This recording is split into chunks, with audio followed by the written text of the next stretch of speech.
India cheaper है बहुत ज़्यादा चीप है। मैंने उनका देखा है, काफ़ी उनके जो अपने ब्रांड्स हैं काफ़ी अच्छे, वो अपनी कम्युनिटी को साथ में ट्रीट करते हैं। हमारी तरह नहीं, यहाँ पे तो हर कोई एक दूसरे को बस लूटने के लिए बैठा हुआ है। अस्सलाम वालेकुम। वालेकुम सलाम। आपका नाम? मेरा नाम लाइबा खान है। लाइबा खान, मुझे बताएं कि हम जो पाकिस्तानी शहरी हैं बेचारे बड़े परेशान हुए फिरते हैं। परेशानी की वजह ये कि हमारी इकॉनमी बहुत बुरी नीचे जा रही है और इंडिया की इकॉनमी वर्ल्ड बेस्ट इकॉनमी में चली गई है, हालांकि पूरी दुनिया में रिसेशन छाया हुआ है। पाकिस्तान की इकॉनमी के बारे में क्या कहना चाहती हैं आप? वैसे यहाँ पे कहीं शॉपिंग करके आ रही हैं अभी?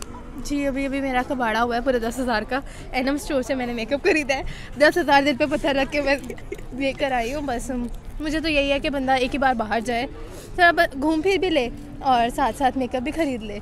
तो वहाँ पे ये है कि हाई एंड ब्रांड्स इतने महंगे नहीं मिलते होंगे, उतने ही मिलते होंगे यहाँ पे जहाँ पे हम ड्रग स्टोर ब्रांड्स को इतना पे कर रहे होते हैं। तो बस यही चीज़ है। अच्छा, आपने कहा कि आप अभी एनम से 10,000 का मेकअप खरीद के, मेकअप इतना महंगा हो गया, लड़कियाँ बेचारी। आप मेरे शॉपिंग बैग का साइज़ देखिए, ये इसके अंदर 10,000 का सामान फिट है, सिर्फ 4 प्रोडक्ट्स देखिए। और वो भी ड्रग स्टोर की चीज़ें थी, हाई एंड ब्रांड्स नहीं थे। देखिए, पाकिस्तान में महंगाई इतनी ज़्यादा हो चुकी है और इंडिया कहाँ पर पहुँच गया। अच्छा, इंडिया के बारे में क्या ख्याल है? वहाँ पे तो बॉडी प्रोडक्ट्स होंगे, वहाँ पे सस्ते मिलते होंगे?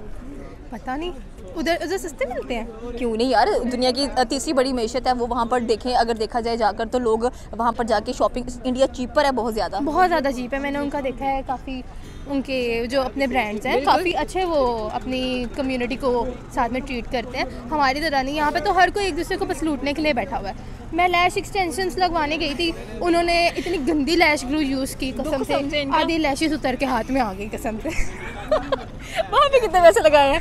नहीं, एक्चुअली मैंने सोचा था तो, लेकिन मेरी फ्रेंड ने एक्सपीरियंस कर चुकी थी, क्योंकि वो देखते हैं कि बस अपना काम होना चाहिए, वो ये नहीं देखते अगले का क्या नुकसान होने वाला है। अच्छा, मतलब महंगाई के साथ साथ चीज़ें भी अच्छी अवेलेबल नहीं है? चीज़ें भी अवेलेबल नहीं है, क्वालिटी नहीं है यहाँ पे। बस लोग क्वांटिटेटिव की तरफ भागते जा रहे हैं, क्वालिटेटिव की तरफ तो कोई ध्यान ही नहीं है। तो इसके लिए क्या करना चाहिए कि लड़कियां तो खैर परेशान है ही हैं, इतनी महंगी चीज़ें हो चुकी हैं, सारी खाने पीने की चीज़ें महंगी है, मैशत हमारी गिर चुकी है, इंडिया मैशत में भी आ गया, चीज़ें भी सस्ती हैं वहाँ पे, साड़ी इतनी सस्ती वहाँ पर मिलती हैं और लोग उनको अप्रिशिएट करते हैं कि भैया आपकी मैशत इतनी स्टेबल कैसे है, हम कैसे स्टेबल करें इसको, और क्या करना। हमारी हुकूमत के लिए कोई मैसेज? मेरी हुकूमत के लिए यही मैसेज है कि एक दूसरे को समझें, एक दूसरे का ख्याल रखें, अपने दिल में रहम लाएं, दूसरों जो अपने लिए सोचते हैं वो खुद के लिए सोचें। बस। Thank you so much. अस्सलाम वालेकुम। वालेकुम सलाम। क्या हाल है सर आपका? अल्हम्दुलिल्लाह ठीक, आप कैसे? मैं बिल्कुल ठीक है सर। सवाल मेरा ये है कि अगर हम बात करें बाकी इकोनॉमीज़ की, बांग्लादेश की बात करें, श्रीलंका की बात करें, तो श्रीलंका तो डिफ़ॉल्ट हो चुका था, लेकिन अब उसकी भी इकोनॉमी काफ़ी बेहतर नज़र आती है। इंडिया की इकोनॉमी वैसे ही बूस्टर बहुत ज़्यादा नज़र आती है हम लोगों को, और उसकी इकोनॉमी स्टेबल भी है। क्या वजूहत है कि उसकी इकोनॉमी स्टेबल है और हमारी इकोनॉमी बिल्कुल भी स्टेबल नज़र नहीं आती? बात है सारी रिफॉर्म्स की, और दूसरा ये किसी के ऊपर आप जब डिपेंड कर जाते हैं ना, तब आप कभी भी अपने पैरों पे खड़े नहीं हो सकते। हमने पिछले 60 सालों में, 70 सालों में 23-24 मरतबा हम IMF के पास गए हैं पैसे लेने, कर्ज़ा लेने, लेकिन 80s के बाद अगर देखा जाए तो इंडिया IMF के बाद उसके पास नहीं गया। तो अगर एवरेज निकाली जाए तो हम हर 3-3.25 साल के बाद, मतलब वो कर्ज़ा खा के, करप्शन करके, तो हम दोबारा उनके पास जाते हैं कि हमें थोड़े से पैसे दे दो, हमने अपना जो है वो कंट्री रन करना है।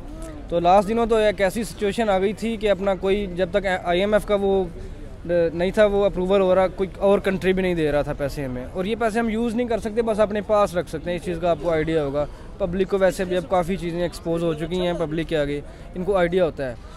जब तक हम IMF को अपने फिनंशियल क्राइटेरिया से गुड बाय नहीं कहेंगे, तब तक हमारी इकोनॉमी स्टेबल नहीं हो सकती। और दूसरी बात यह कि जब तक हम अपने जो इंटरनल पर्सनल अफेयर्स हैं पाकिस्तान के, उनमें हम अमेरिका को गुड बाय नहीं कहेंगे, तब तक भी हम स्टेबल नहीं हो सकते। इन दोनों चीज़ों को हमें गुड बाय ज़रूर कहना पड़ेगा, एक न एक दिन हमें कहना पड़ेगा। ये नहीं, वरना हम ऐसे हम किसी की जंग में हमेशा चलते जाएंगे, कुछ डॉलर देख के लालच में आके, जैसे हमारे कुछ मतलब लीडर्स हजरात बैठे हुए हैं।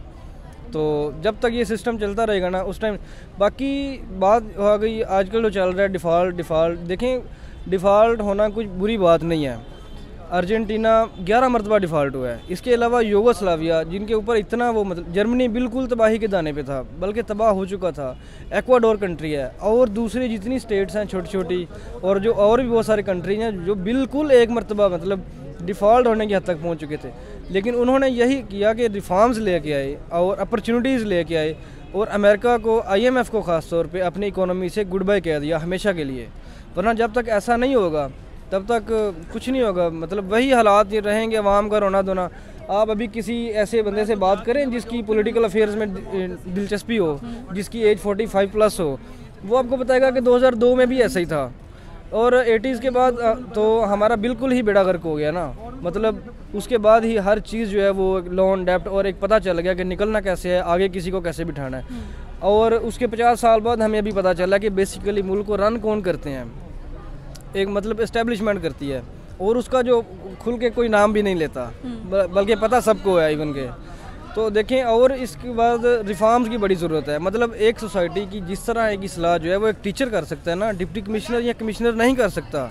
वो इस तरफ आते भी नहीं है, उनका काम सिर्फ प्रोटोकॉल्स और अपनी ताकत का गलत इस्तेमाल करना होता है। और बाकी जो है वो मतलब सारी चीज़ें आपके सामने चल रही हैं। अब देखें ना, मतलब जो LLB वाले बंदे हैं हमारी पॉलिटिक्स में, उनको फाइनेंस में रखा हुआ है। अब जो मतलब अब देखें, एक आर्मी का कैप्टन रिटायर होता है, उसको एक DG बना दिया जाता है ट्रैफिक पुलिस का। अब उसको क्या पता कि ट्रैफिक पुलिस के क्या इश्यूज होते हैं, वो उनको अंडरस्टैंड नहीं कर पाएगा।